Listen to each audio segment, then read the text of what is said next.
Welcome to the GuidedHacking Show. I'm your host, Hussein Mohisen. Our guest today is Nemi, the mastermind behind Hyperion, the anti-cheat solution now at Roblox. Nemi began his career doing security work for the Department of Defense. And the rest is history. Let's jump right in. Nemi, could you tell us a little bit about yourself? Like, how do you become interested in computers and what career paths have you taken? That's a good question, Hussein. I mean, this is a long story. I don't know how far we want to go into this rabbit hole, but I guess where I started first was, well, my first computer ever was an Apple Macintosh Classic. I believe it was a two. I don't remember because it's been so long. Oh, This is like a black and white Mac. It was in the early like 90s when I started, and I just got it actually as a gift from one of my neighbors. My neighbors was actually upgrading his computer. He got like a Windows 95 at the time, and he offloaded his Macintosh on me. And I remember getting it as a kid, and I didn't know much about computers. That was my first computer, right? So I just know it had Oregon Trail, and I tried playing that game, and I was really bad at it. And I guess that's when I was like, wouldn't it be cool if I could just start hacking in games? yeah. Just because I'm so bad at video games. But no, yeah. So Oregon Trail, I played for a little bit, and then I broke that computer. I was like messing around with it, like looking in the files, deleting stuff. I don't think that computer lasted more than a few months. I broke it real quick, and then from there, I guess I've always been like hooked on the computers. Like I always thought it was such a cool little technology to work with and just play around with, and it kind of opened my door, right? I lived in the Midwest in the middle of nowhere in the US, and I didn't have access to a lot of things, and I was a kid too at the time. So when I first got my hands on a computer, I was like, wow, this is awesome. I can finally like start seeing things, right, and experiencing things. So that was kind of like my start there. And really from that point on, like we upgraded computers, got new ones, and so on and so forth. But I've always been like interested in gaming, right? Like I've been Mhm. a big gamer for like the most of my life, right? Whether it's Yeah. playing games on the PC or whether it's playing games on like the Nintendo, the original Nintendo, I've always been interested in gaming. And so particularly with like Blizzard games at the time, like in the early 90s, like Yep. Blizzard was the behemoth in the games industry. Everyone loved Blizzard games, whether it's like the Warcraft or Starcraft IPs. I remember playing like the original Warcraft 3, and I was like, wow, this is really cool. And even tinkering with some of the custom games there, because you can make custom games there. And that really was like Wow. the starting point. Yeah. Like, what were your like favorite game titles at the time? Yeah, so I mean, I was always big into Blizzard Mhm. games, which is funny because I eventually ended up working at Blizzard. But at the time, I really liked everything they shipped, whether it was like Warcraft 3, Warcraft 2. I played the original Diablo. I really liked those games a lot. Age of Empires, some of the classic RTS games I was Mhm. really big into. Uh, so eventually, like when World of Warcraft came out, that was I would say the game I put a lot of time and effort into, and it Mhm. was kind of interesting. And that's what started my game hacking career, actually, World of Warcraft, because it came out in Mhm. 2004, 2005 era, and I was also pretty young at the time and didn't have a lot of money, and so I couldn't afford it. Yep. And I got into this whole like emulation scene where people were creating private servers for World of Warcraft, and that's really where I started like picking up programming. It was mostly out of necessity so I could play WoW, Mhm. but Yep. Um, and that led you essentially to study computer science in college. yeah, yeah. So ever since then, I mean, it's been Yep. it's always been a passion of mine, right? Even from the early Yep. like 90s when I was a kid. So Mhm.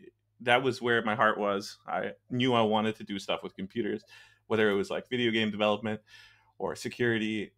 That was where I Mhm. wanted to be. What was your first professional job in the industry after like graduating, and Yeah, how did like influence your work trajectory? yeah, yeah, yeah. So my first job was actually in the U.S. government. I worked at the Department of Defense, Mhm. and it was completely different from the games industry, but Yep. I will say the thing that it had in common was the security aspect, right? So I always Mhm. was also big into security. I guess when you're doing any types of game hacking or server emulation, you do like low level programming and you're messing Mhm. around with like stuff at a pretty low level. You understand assembly code, you're programming in like a C like language or something like that.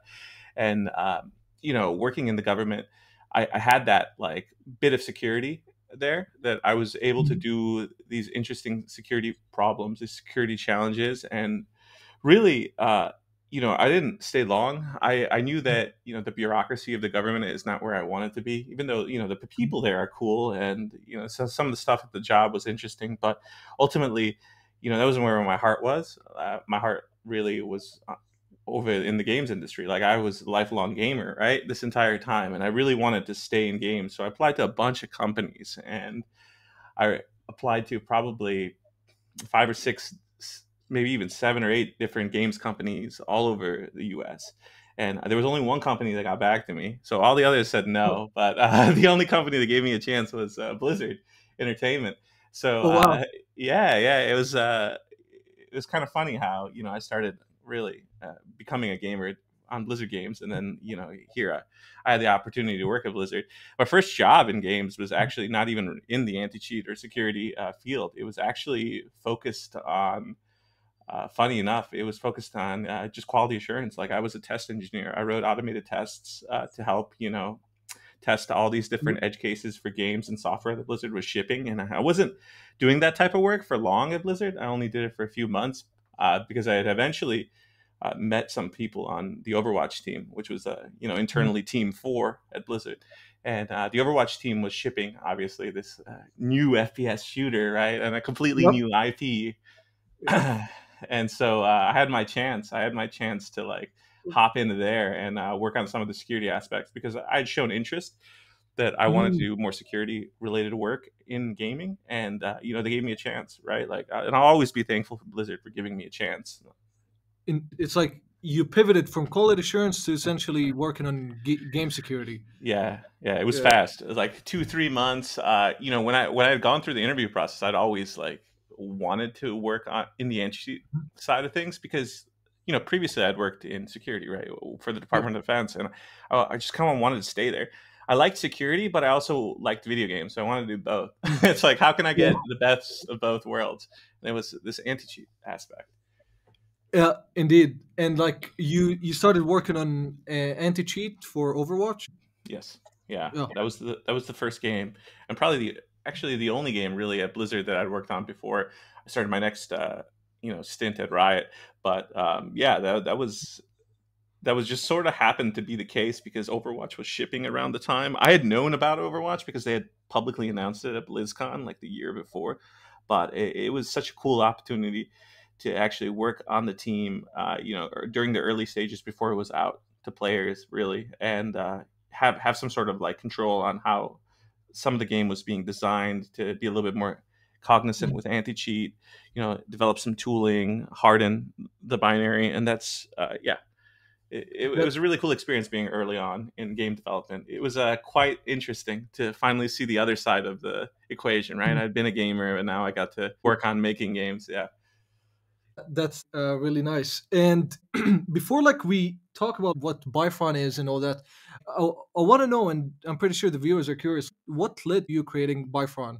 And I think you're gonna explain what Byfron is. hmm yeah, sure. So I guess Mm. after Blizzard, I, Mm. I moved on to Riot, right? So that was my next stint, and then after Riot, it was Bifron. Do you want me to talk a little bit about Riot, or Yeah, sure. You could touch on Riot yeah? Games and what is your definition of an anti-cheat, just to give a full view of for all the Oh viewers. man, Yeah, anti-cheat is that's a big definition. This is like a lot of moving parts, but no, yeah. actually, that flows really well because at Riot is when I got kind of inspired to create Bifron. But Mhm, ultimately, like at Riot, I worked on the Vanguard team. So mhm. before Vanguard existed as a product, Riot really only had one game, and it was League of Legends. And at the time, I did a little bit of anti-cheat for League, and it was kind of just focusing on hardening the binary from exploiting and cheating and just reverse engineering in general, right? We wanted to make it harder to make cheats for a Yeah. league,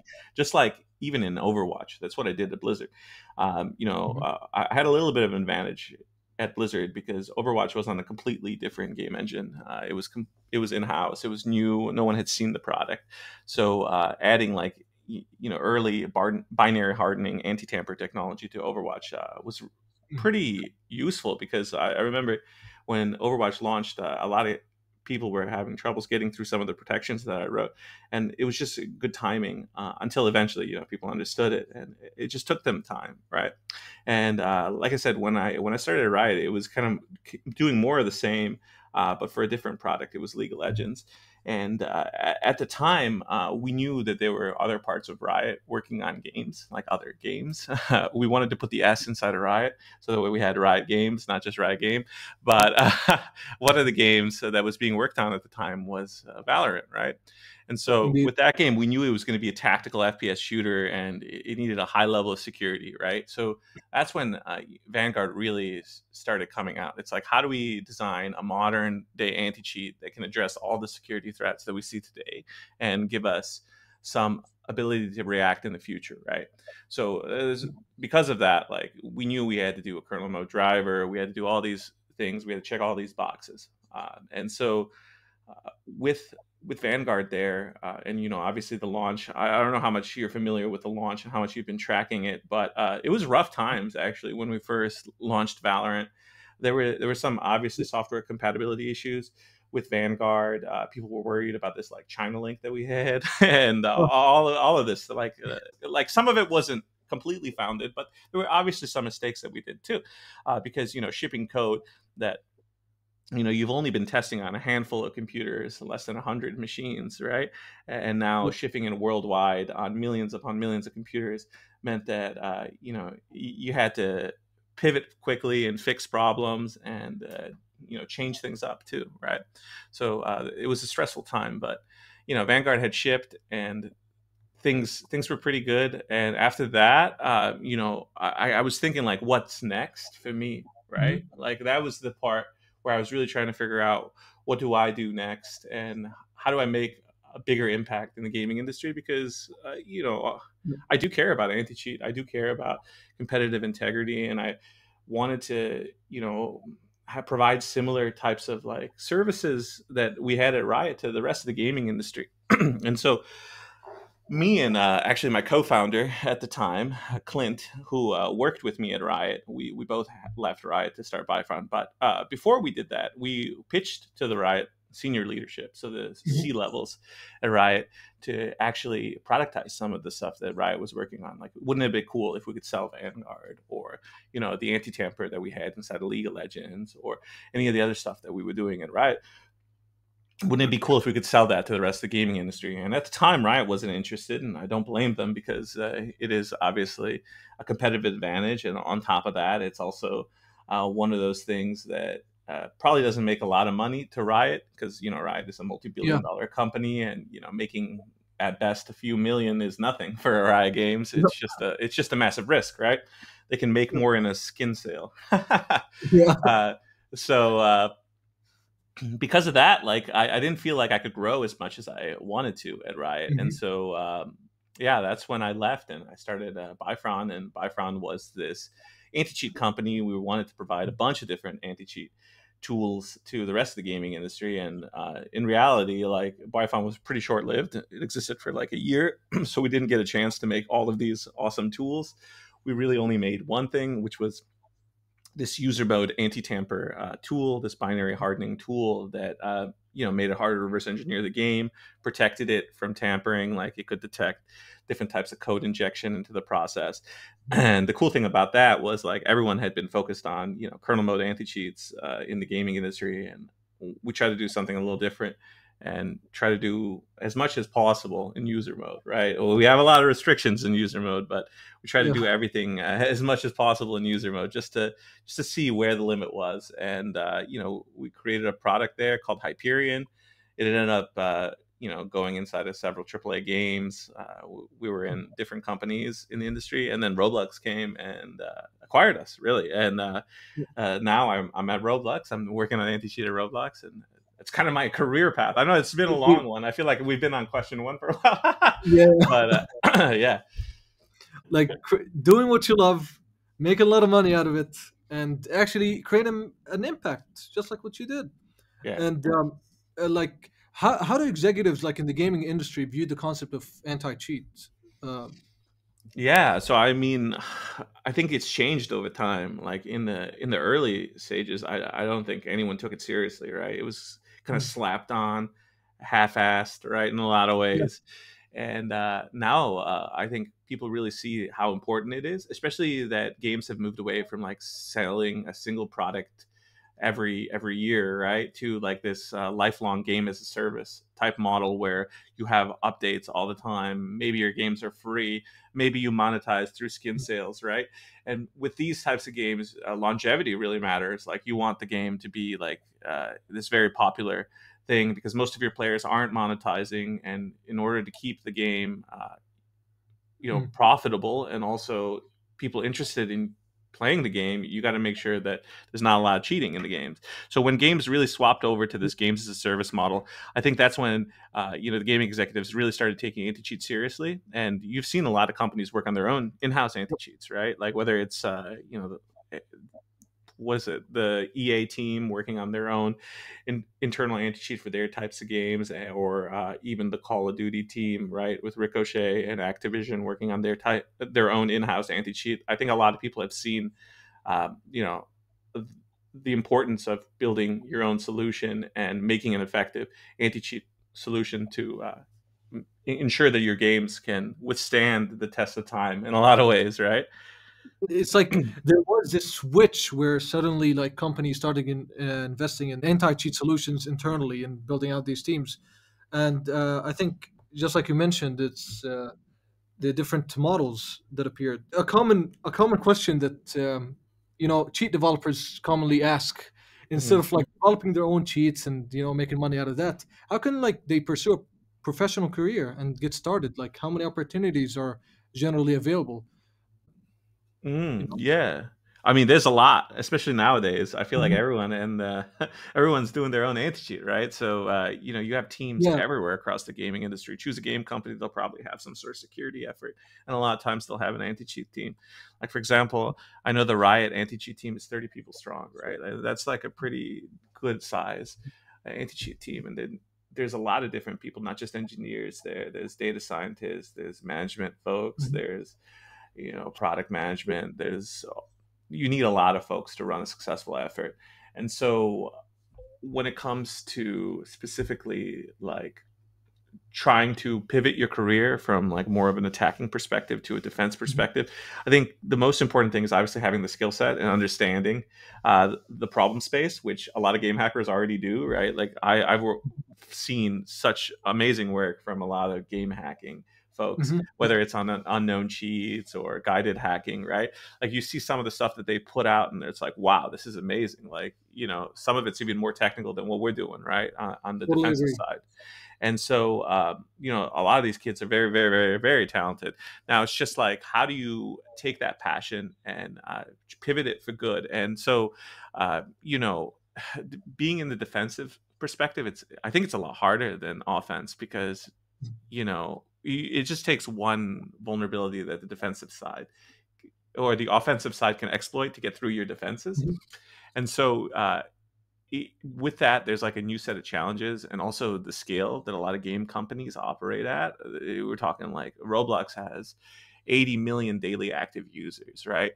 That's Mhm. hundreds of millions of players a month.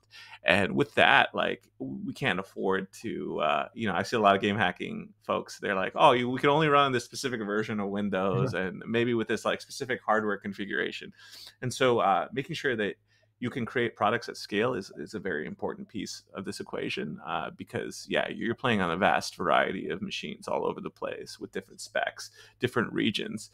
And yeah, I think there's something to be said about creating software that scales that I don't think a lot of game hackers have because even though they work on technical things, it's not usually something that it can True. scale to the millions of people there. So I would say focus on improving that. And I think the other very important thing is trust, building trust in the Mhm. industry, like Mhm. beyond just the technical aspects. It's like, you could be this awesome individual who understands everything and you could be the best of the best, but no one's Yeah. going to give you a chance if they don't trust you, right? True. And so it's a lot of different avenues, especially nowadays, that game hackers can report some of their security research, especially through like programs like HackerOne and BugCrowd, which a lot of these game companies run, right? And Yeah. from there, you can report. stuff that you found in the anti-cheat software, or even in general security issues that exist on the platform that you're playing on. And that's a great way to build up trust with some of the security Mhm. researchers and other folks on that side of the equation. So trust is a massive thing. Like, there's so many people that are talented out there that I would love to work with, but the reality is we just don't trust them. And Exactly. yeah, people always think like, oh, the NDA can solve this. No, it really can't, because the NDA is like this. If you violate the NDA, yeah, you give the company uh, the ability to go after you legally, but that doesn't necessarily mean that they wanna, right? Like there's a Yeah. lot of costs involved in doing that, and then when this stuff is leaked, it tends to Yep. just be over, right? Like you can't recoup any of the hidden technology or hidden secrets that you're using afterwards. So yeah, trust is a very important piece. And then obviously, like I said, designing software that scales. Creating software at scale is like totally a different game, in my opinion. And so it's like if you start doing bug bounties through like Mhm, HackerOne, mhm, Bug Crowd, and all that, you indirectly get to sense what software is like, and you get what software at production is like, and you also get to build trust. So it's like two birds, one stone kind of thing. And I think it's a really good advice. Uh, yeah, 100%. And it's time too, right? Like you don't expect Mhm. trust to be built overnight, especially if you've been attacking that community. Like a lot of game Yeah. hackers, they've like been attacking whatever community that they want to Yep. now swap to the defensive side for, and they don't give it enough time. Like you need to spend months probably reporting issues, and True. a lot of the time you're doing it for free, and so or for low amounts, right, compared to what you could be making Mhm. selling cheats. But it's a necessary thing, and it really sets your career up for the future. So if you think about it in the long Mhm. term, it's definitely worth it, but in the short term, there's obviously some pain, right? Yeah. And ultimately, yeah, I think this is obviously what a lot of people who are doing cheat development should do. There's so much talent out there, and we would love. I mean, on the anti-cheat side, we would love to work with some of these folks. So we want to give you guys a chance. Not even just me, everyone that I've talked to Mhm. on this side of thing. We want to give you guys a chance, especially because you're passionate, right? A lot of times, game Yep. hacking comes out of Passion and yeah, it's like a massive passion thing.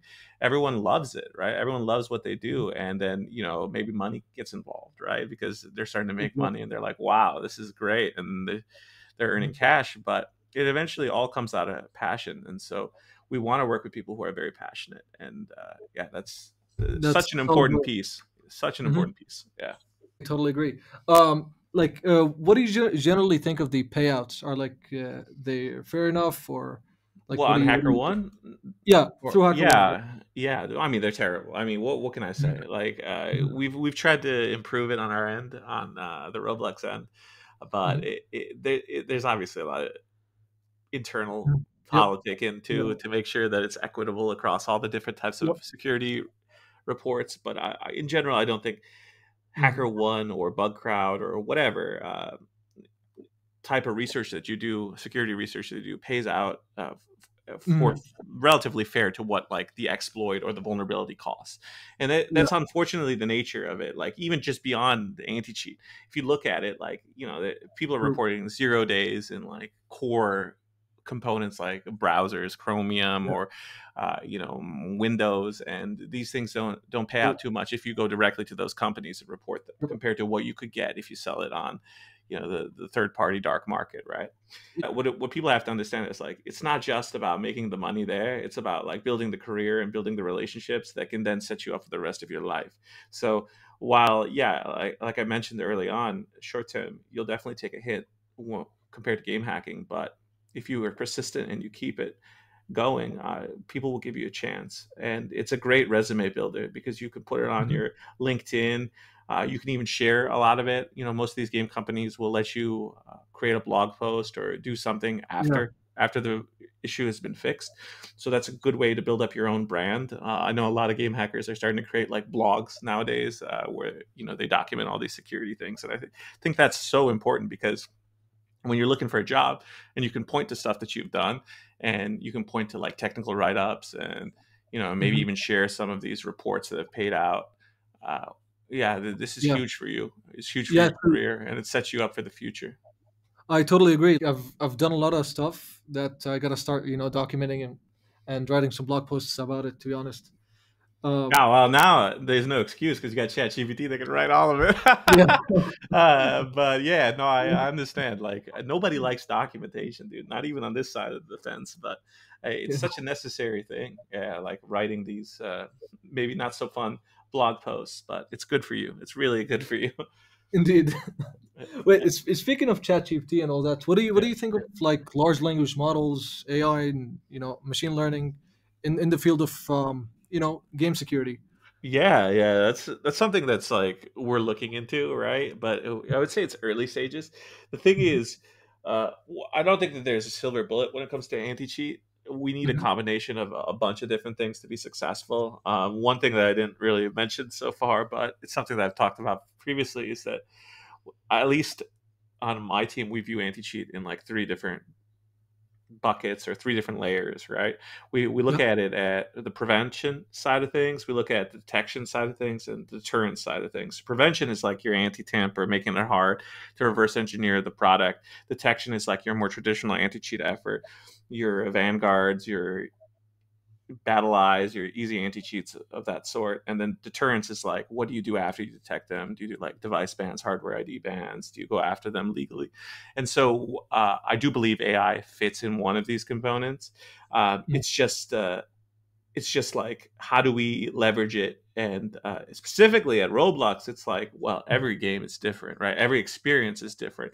We have different types of experiences that are more just like farming games. It's like you're just collecting items, more traditional RPG style games. We have FPS style games, right? And it gets hard to train a model on behavior when you have all these different game genres. It's a little easier for a more traditional FPS game like a Call of Duty, right? And yeah, they do leverage that technology, right? They leverage it, but then you become like, how confident are you in your detection? How do you make sure that you don't have false positives? Then cheaters get good and they adjust their thresholds to just not be to yeah. just be at the top of that without revealing that they're actually cheating. So it's very difficult, and I don't think it's a silver bullet. I hope that helped answer that question. Let me know if you want me to go a little bit more in depth. No, no, that actually really helped it out. And Yeah.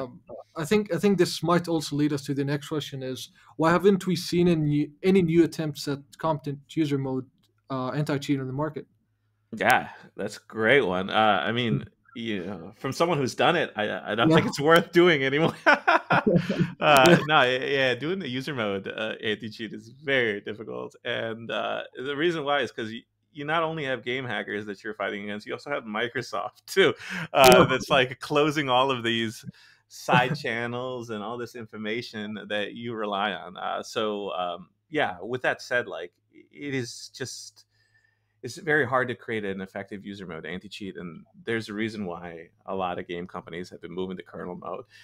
Even if you look at someone like Valve, who's primarily has VAC running in user mode, they still require admin. Like a lot of that comes through Steam service, and so with that said, like having the ability, having the access on the machine to be able to introspect it and validate that things are not tampered with is an important piece of the anti-cheat strategy, and you just frankly can't do that purely in user mode easily. I think times have changed a lot because Microsoft has focused a lot on security, and since then they've closed off a lot of these different data collection mechanisms that you had. Like one way, I mean, I'll reveal one thing that we used back in the day that no longer is useful because Microsoft's closed off one of the holes. Is like in user mode, you could get every single thread start address. So Oh, every thread start address that exists on the system, from kernel mode threads, you could get like their start address, and from there you could query like what list of drivers they're running on the system. You can find manually mapped code where you have code running in a thread that's not backed by one of the drivers oh, that are running on the system, right? So you have code that's inside of the kernel mode that is running inside of probably non-page pool, and it's not backed by a driver image. That's suspicious, right? And you could get that information in user mode, but Microsoft in the grand wisdom of Microsoft and the fact that they're, trying to make Windows more secure, that's an information leak. You can't be leaking kernel addresses to user mode callers as much as possible, right? So especially not at different integrity levels and lower integrity levels, that's no good, right? So they've closed off those holes, and then it makes your user mode anti-cheat less effective. And so yeah, there's a lot of challenges. That's just one example of the stuff that we have to deal with in user mode. And I do recommend that if anyone's creating a modern anti-cheat, they go with a kernel mode driver. That's the best way of being able to address future problems and future proofing your solution. If this could be an advice for like people involved in game hacking who want to switch to developing anti-cheat solutions, what you recommend is focusing on kernel mode. Yeah, of course. Yeah, you got to go where the attackers go, right? I've always said that, and this is an important piece to that equation. Like, back in the day, one of the common attack vectors was like taking manually mapped drivers and loading them into kernel. And now things have evolved to the point where people are using like hypervisors to hack in games. They're maybe modifying Microsoft VBS to coexist inside of there and run their cheat logic inside. There's DMA attacks, right? People actually buying hardware devices to cheat. And all of this is very, very difficult, borderline impossible to detect purely from user mode. So you need to have at least a fighting chance. In order to do that, you got to ship kernel mode code, I feel like, on Windows. Yeah. Unfortunately, that's the state of the operating system. It's kind of like in a complete disarray when it comes to security. But yeah, that's the world you got to play in. Yep, that's your competitive advantage. Yeah, exactly. So this is a question from the community. TPM for anti-cheat has been a topic of discussion for a few years, but it seems gamers haven't fully embraced it. Where do you think the anti-cheat industry is heading in terms of TPM? Well, I think that it's an important piece of the security puzzle. I don't think that I don't think it'll come to market fruition for a while, right? Like it won't be a mass market adopted, and you could just require everyone to have it. I think Riot requires everyone to have it on Windows 11, for example, to play Valorant. And while that works for them because they're a competitive tactile FPS shooter game, there's so many people that don't have it enabled even on Windows 11 that you're alienating a lot of your market, right? So for most game companies, what I believe will happen is you'll have queue segregation based on security features. I assume that for competitive games, you'll probably have the ability to have two different types of queues, or maybe when you hit a certain point of matchmaking where you're at a higher elos or higher ranks, that you're going to require certain operating system features to be available, or maybe based on reports. Who knows, right? Like it's hard for me to envision it for everybody, but it could even be based on reports. Like the more you get reported, the more you're going to start requiring these security features to be enabled for your user account or for your system, right? So I believe that's really what will happen. What will end up happening is more or less there'll be queue segregation. There'll be like untrusted players and trusted players, and trusted players need to enable more and more security features on their machine in order to be able to play at that rank or at that competitive ladder. So I believe that's the future. It's that everyone will be able to play, regardless of whether or not they have TPM in the short term, until eventually it hits mass market adoption, and it just makes sense to force everyone to have it. But I think in the short term, the next 5 years plus, we'll start seeing queue segregation.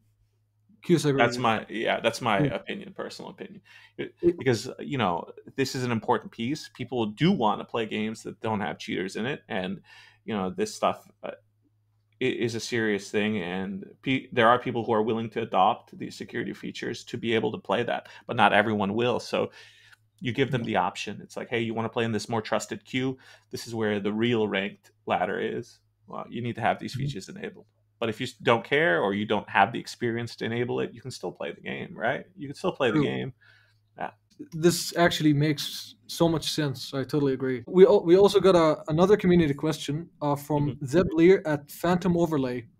I know that teams you've been involved with like to leverage Windows security components to stop cheaters. If you could sit down with the right people at Microsoft for as long as you wanted, what would you ask them to implement into Windows to stop cheaters? That's a good one. Yeah, dude, we just need to Xbox the PC. That's what I've always been saying. I mean, the thing is, right, and it's hard for me as someone who's on the other end too, right? Like I Yeah. like Yeah. being able to tinker with my operating system. I like to be able to do weird development, attach debuggers to processes, learn about these low level things. But ultimately, like, having this ecosystem where you're able to do all of this means that people will use all of it and abuse it. So I think the only way really Microsoft can kind of solve this problem is by applying a security policy like they do on the Xbox, where they only have trusted code run.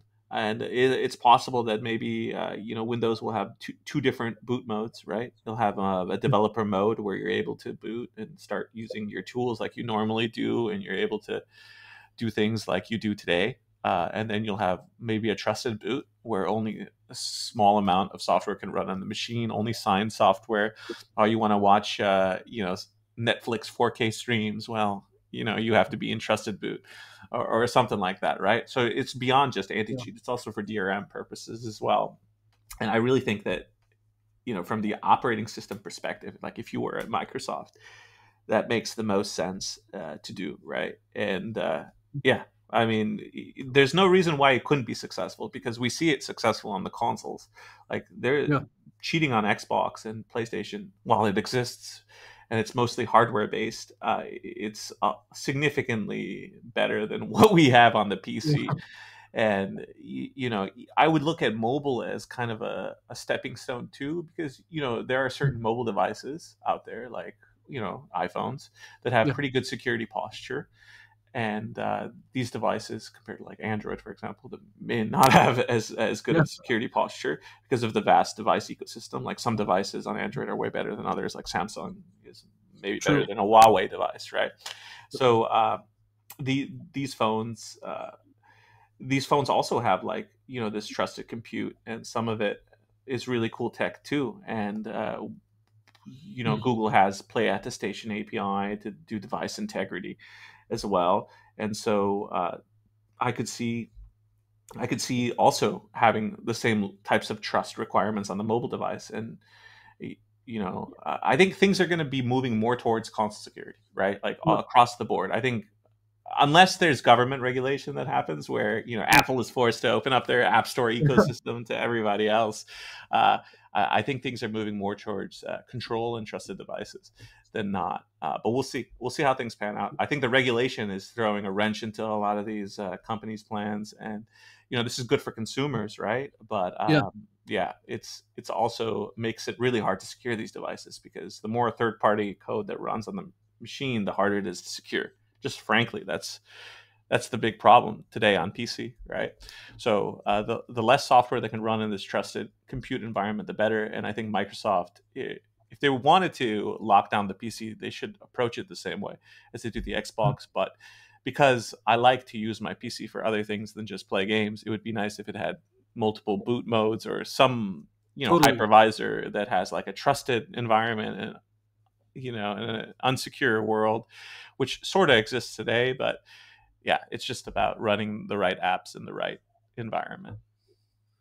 Yep. And speaking of also mobile applications and mobile Yes. devices, so how does like Roblox's anti-cheat differ across various platforms such as PC, mobile, and console? Well, I think every Roblox hacker it probably knows the difference. There is a pretty Yeah. big difference, right? So I would Mm. say the in the PC side of things, it's obviously easier to write anti-cheat, just because performance considerations are not as important. And so a lot of people, a lot of computers have way better hardware than some of the mobile devices that folks have, especially in more developing countries. And so yeah, it becomes easier to write anti-cheat tech. And also, I feel like Windows as an operating system, as it's easier to write technology because it wasn't designed with security first. A lot of these Yeah. mobile platforms like Android, they have a lot of restrictions. They sandbox you, especially if you're not rooted, and so you have less Mm. visibility of things on the device. So yeah, TLDR, I would say anti-cheat looks completely different on every platform we ship on, and Mhm. I would say things are not as good of a spot on the mobile devices as they Yeah. are on PC, but we're working towards it. right? Like that's the one thing about Roblox is we ship on so many different platforms that our security posture varies differently between all the different platforms, and the stuff that we can do on every platform is Yeah, completely different as well. Like we can't do some of the stuff that we do on Windows, on of course. Android, or iOS. So we have to apply the right tools for the right job, and yeah, Mm. it's this is the beauty of working in anti-cheat. Yeah, There's plenty of work. So yeah, we need all you game hackers. Like if everyone there could just stop writing game hacks, problem there's a lot of solved. opportunity. Yeah, Yeah. exactly. Come through, dude. We got jobs. Yep. Um, so, like, do you think like getting into reverse engineering game hacking is more challenging now than in previous years, given virtualization based protections and modern anti cheat solutions? This is also a question from the community, by the way. Yeah, 100%. Not even close, man. People nowadays have it so much harder than back then. Back then, security didn't even exist. I loved it. Like, it was just attach cheat engine to random stuff and just do what Getting you want, instant right? dopamine hits. Yep. Yeah, dude, that was the good old days, man. That's how I grew up, right? That's Uh, why all my stuff sucks, right? That's what the game hackers say. But no, I think it's way more challenging now, and Mhm. but there's so much more resources today than there were back then. True. Because when I was getting started, really, I think the only place that existed was game deception, and that was a toxic cesspool. But there's a love-hate relationship I think everyone has with game Yeah. deception, and then from game deception now we have unknown cheats, which is also a cesspool. But then you have like good stuff like guided hacking. Shout out to Mhm. guided hacking. You got to pay me after this podcast, but no. But seriously, guided hacking is awesome. Like because it's actually more cultivated, right? The material that you have there, it's more instructional. You get to actually learn as opposed to just getting yelled at on a forum, which I think is an important piece of the puzzle. And because of these like good resources, kind of like Mhm. what you guys do at guided hacking, I think the types of people that do game hacking today are way better than the types of people that used to do game hacking back in Mhm. the day. And yeah, 100%. Like things are just so much more challenging nowadays that Yep. I mean, I trying to hack a AAA game like equivalent to Fortnite or Valorant is way harder than what hacking CS 1.6 was 20 years Yeah. ago. Yeah, so Yeah, honestly, like with guided hacking, like the structure and the learning material sets you apart from different game hackers that learned it from different places. Not because I work for guided hacker or anything else, but because guided hacking also considers the ethical aspects of teaching game hacking and all that. So they kind of sit you in the professional way, um, which totally makes sense. yeah, and I mean having structure helps a lot because when I was learning, it was all over the place. There was stuff that I was learning that was completely irrelevant, and I would just think back at how much time I've wasted on like some obscure stuff that had I just had Yeah, someone who knew their shit instruct me exactly. that this is the way to go. This is the from zero to hero. This is how you do it. That goes a long way. You can speed run a lot of it, and yeah, that's massive. I think. Yeah, true. And now let's just touch back on the career aspect then. Um, this is also a question from the community. Like, is it possible to work remotely for a company specializing in anti-cheat and game security while living in another country? What is the remote work experience like in this field? Yeah, they are. I mean, it all depends on the Mhm. company, right? Yep. Some companies are more remote friendly than others. I would say Roblox is not very remote friendly. Yeah. We want people here in San Mateo, and Mhm. that's in the Bay Area for the folks who are not familiar with California lingo. But yeah, it all depends on the game company. A lot of them are pretty friendly for remote work. I would say, like, if you're young Mhm. and you don't have a lot of like obligations, it's good to be there. Just from your own personal perspective, it will grow your career a lot more when you're at the office on site. But I understand that like not a lot of people can do that, right? Yeah. Maybe they don't want to, maybe they have obligations or other things, and I think you can be effective as a remote worker too. I don't think there's anything wrong with remote workers. There are people who are remote workers who are more effective than me. Like Mhm. it all depends on where you're better at and what works for you. And I would say it is possible to do it anti-cheat. I think Riot is fully remote. Maybe don't quote me on that, but it's been a while Yeah. since I worked there. But I think Riot is fully remote for the anti-cheat team, and I think maybe some of them come to the office at least once a week. It's optional, right? Yeah. But yeah, it all depends on the company and what they're willing to True. do. And there are some companies that are more cool with remote work than others. Yeah. But I would say, from my perspective, Yeah. being in the office has helped a lot. And I think if you're young and you're early on in your career, you should Mhm. 100% be in the office unless you can't, right, for some other reasons. And then obviously don't do it because you know your situation better than me. But ultimately, I think it helps you out a lot to be in the office. It helps your career out a lot. You can grow faster. You can get mentored. You can have Totally. more increased visibility. Like I mean, we hang out, right? Like everyone here, the Roblox team hangs out for lunch, and we talk about all kinds of things, right? You get to know your coworkers. You get to have a better relationship with them, so on and so True. forth. That helps you out, right? That can help you out. That can get you a job in the future. Maybe one day you're no longer at the same company, but you know someone who worked there, and having these maybe not so technical Yeah. things, but the soft skills, improving the soft skills goes a long way, right? Hmm. Yeah. Yeah, totally agree. Because I was just gonna ask you, like, what do you prefer? And yeah, I think going physically to the office is the way. I think, especially for solving hard problems. I don't know. Yeah, hybrid is good too, like having partial Mhm. office remote split. That's what we do at Roblox.